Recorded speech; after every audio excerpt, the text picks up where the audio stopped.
I'm Romeo St.Pierre, and this is History Notes, the storming of the Bastille, July 14th, 1789.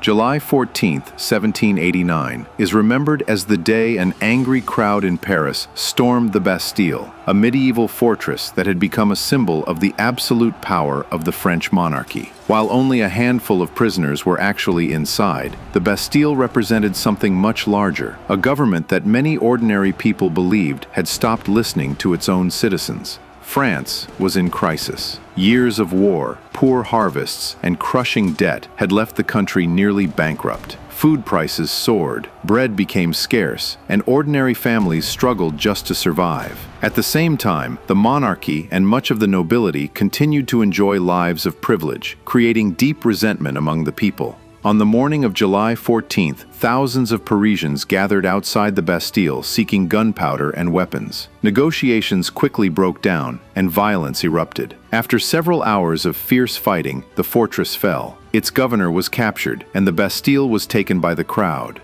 Although the military value of the fortress was limited, its symbolic impact was enormous. News of its capture spread rapidly across France, inspiring citizens to challenge royal authority and demand sweeping political reforms. What began as a protest against inequality soon grew into the French Revolution, a movement that would abolish the monarchy, reshape French society, and influence democratic ideals around the world. The revolution would also bring years of turmoil, including political upheaval, the Reign of Terror, and eventually, the rise of Napoleon Bonaparte. Yet the storming of the Bastille remains the defining moment when ordinary citizens demonstrated that even the most powerful governments could be challenged by the will of the people. Today, July 14th is celebrated as Bastille Day, France's national holiday. It commemorates not only the fall of a fortress, but the enduring ideals of liberty, equality, and fraternity that continue to shape the French nation more than 2 centuries later. That's your history notes for today. Sometimes the walls that change history aren't just made of stone. They're built from fear, inequality, and the determination of ordinary people to demand something better.